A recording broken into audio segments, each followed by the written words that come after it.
Bonjour et bienvenue dans ce tutoriel dans lequel je vais vous montrer comment choisir votre hébergement et votre nom de domaine, comment installer WordPress et comment installer votre premier thème.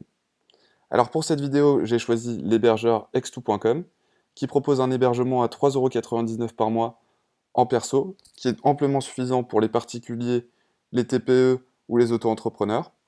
Vous avez également la possibilité de choisir un hébergement en CMS qui est plus cher, et en l'occurrence dans cette vidéo, on va garder l'hébergement perso. Donc, trois premières options. Vous sélectionnez X2 Perso.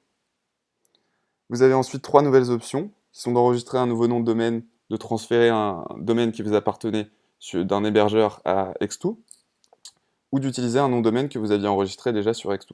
En l'occurrence, ici, on va enregistrer installerwordpress.com, qui est disponible.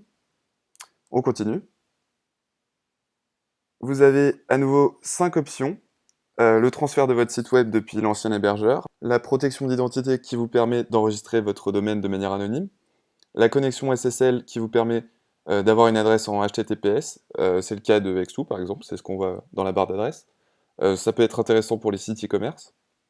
Vous avez également la possibilité de choisir une adresse IP dédiée, et vous avez une option anti-DDoS. Les DDoS, c'est des attaques par déni de service, mais c'est plutôt pour les gros sites, donc on continue. Ensuite, donc, vous avez les informations personnelles à remplir, le moyen de paiement. Je complète. La commande est validée. Vous allez recevoir une série de mails avec des informations importantes qu'il faudra conserver, dont ce mail, informations à conserver sur votre hébergement. Il contient des informations pour vous connecter au panneau de gestion cPanel, le panneau de configuration de votre hébergement. Donc vous cliquez sur l'adresse en ayant bien sûr enregistré vos identifiants. Vous rentrez vos identifiants et vous tombez sur le panneau de configuration de votre hébergement. Alors ici, tout un tas d'options qui ne nous intéressent pas pour ce tutoriel. On va descendre tout en bas et on va cliquer sur Softaculous. Softaculous qui est une librairie de scripts qui permet entre autres d'installer WordPress automatiquement. On clique dessus. On tombe sur le panneau de présentation de WordPress. Ensuite, on clique en haut à gauche sur installation et on va tomber donc sur tout un tas d'informations à remplir. Ici, on garde ce protocole http://3w. On garde installer wordpress.com puisque c'est notre nom de domaine. On passe ces informations. Vous pouvez modifier le nom du site et la description, sachant que c'est des options qui sont tout à fait modifiables sur WordPress. Ici, je le fais. Ensuite, beaucoup plus important, vous avez votre compte d'administrateur qui va vous permettre de vous connecter pour la première fois à WordPress et qui vous servira par la suite à chaque connexion. Ici, je vous conseille donc de changer ces informations et de mettre quelque chose de personnel que vous allez retenir. De même pour l'adresse email, il faut une adresse email sur laquelle vous pouvez récupérer un mot de passe. Donc ensuite, vous changez de langage en français, tout en haut. Et enfin, on arrive sur les options avancées. Première chose à faire, c'est modifier le nom de la base de données, qui est par défaut et qui est facilement trouvable par les pirates qui veulent s'introduire sur votre base de données, donc je vous conseille de le modifier. Vous avez ensuite la possibilité de mettre à jour automatiquement la version de WordPress, de mettre à jour automatiquement les thèmes, et enfin le backup, très important. Donc la sauvegarde, ici je mets une fois par semaine, et je valide. Donc WordPress est installé, ça y est. On clique sur l'adresse du site, et on s'aperçoit donc que WordPress est installé, mais qu'il n'y a aucun thème. Donc dans un deuxième temps, là, je vais vous montrer comment installer un thème. Mais d'abord, comment se connecter au panneau d'administration. Donc, on tape wp-admin, on tombe sur les logins, donc les identifiants que vous avez modifiés préalablement tout à l'heure sur Softaculous et que vous avez reçus par mail. Donc vous tombez sur le tableau de bord WordPress. Première chose que vous pouvez faire, c'est mettre à jour les extensions. Il y en a deux qui sont installées de base, dont une qui sert strictement à rien, qui s'appelle Hello Dolly. Vous pouvez la supprimer, celle-là. Akismet, en revanche, c'est très très utile puisque c'est le plugin qui va vous servir à modérer les commentaires de manière automatique et donc d'éviter le spam sur votre site. Donc c'est très très utile, je vous recommande de l'utiliser et de l'activer directement. Voilà. Donc ensuite, pour modifier l'apparence de WordPress, vous allez dans Apparence thème et donc vous tombez sur votre bibliothèque de thèmes. Ici, vous en avez trois. Ce sont les thèmes de base WordPress que je n'utilise personnellement jamais parce que les possibilités sont très peu poussées. Pour une personnalisation plus forte, vous pouvez aller acheter un thème sur themeforest.net. Ici, en l'occurrence, j'ai choisi Avada. Avada qui est utilisé par un très grand nombre de personnes, mais qui propose vraiment un très large choix dans le design et dans la configuration, donc qui va vous permettre de faire un site unique malgré le nombre de personnes qui l'utilisent. Le nombre de personnes qui l'utilisent, c'est aussi un avantage parce qu'au niveau du support, vous aurez toujours quelqu'un pour vous aider si vous avez un problème. Le thème est également responsive. Vous avez plusieurs choix dans la configuration des pages. Vous pouvez faire un site one page, vous pouvez faire un site avec plusieurs pages différentes, dont un blog, etc.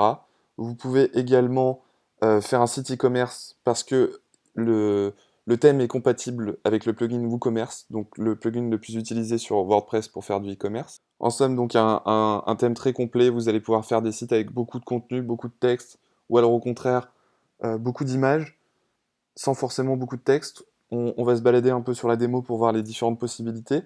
Ici, donc déjà, vous avez différents types de pages que vous pouvez voir apparaître, différents types d'ambiance aussi. Donc on va regarder un petit peu ce qui se fait du côté des homepages. Bien sûr, vous pouvez créer la vôtre de toute pièce. Donc ici, voilà, quelque chose avec 2 images, un petit peu de texte, pas mal d'images. Je vais essayer de trouver quelque chose avec un petit peu plus de texte, sans forcément beaucoup d'images. Voilà, par exemple celui-ci. Donc ici, voilà, il y a une image avec à droite le module de Google Maps qui va apparaître. Donc on peut intégrer un module Google Maps. On peut également, par exemple, intégrer un module SoundCloud qu'on voit apparaître ici à gauche. Donc voilà, des choses très différentes. On voit quand même bien la différence entre les deux versions, sachant qu'il y en a vraiment énormément. Donc vous allez pouvoir créer quelque chose de très personnel. De même au niveau de la couleur, vous n'êtes pas obligé de garder un menu vert, vous pouvez avoir un menu bleu, un menu rose, enfin de toutes les couleurs. Vous pouvez également couper les côtés euh, du, du site et mettre un background derrière. Ici par exemple, je vous montre quelque chose avec une ambiance vraiment totalement différente, euh, avec très peu de pages, quelque chose de plutôt épuré. Voilà, donc on peut vraiment faire des choses intéressantes avec ce thème. Et donc c'est pas forcément nécessaire d'aller chercher la personnalisation dans un thème très peu utilisé. On peut aussi avoir quelque chose de très personnel en ayant un thème utilisé par un très grand nombre de personnes. Donc ici, le thème coûte entre 50 et 60 euros. Et comme je l'avais déjà, donc je vais vous montrer directement comment l'installer sur WordPress. Donc vous retournez dans Apparence, vous allez dans Ajouter, mettre un thème en ligne. Vous choisissez votre fichier zip que vous avez reçu quand vous avez acheté le thème. Voilà, vous le sélectionnez et ça va s'installer tout seul. Voilà, l'installation se finit tranquillement. On va aller prévisualiser notre thème en direct avant de l'activer. Si ça ressemble à rien, si ça ressemble plus ou moins à ce qu'il y avait avant que vous mettiez le thème, voilà, c'est tout à fait normal, c'est juste que le thème n'est pas du tout configuré et que donc, comme il n'y a pas de contenu, eh ben, il est vide. Donc, on va aller activer le thème, déjà. Donc ici, on clique sur Apparence, on retourne dans la bibliothèque de thème, et on clique sur Activer. Voilà.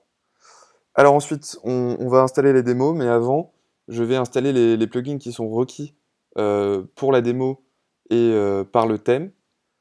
Donc voilà, je les installe tous. Ça se fait dans Install Plugins ou Installer extensions en français, qui se trouve dans la partie Apparence. Pour activer vos extensions, vous allez dans la partie Extensions et vous les activez toutes, celles que vous venez de télécharger.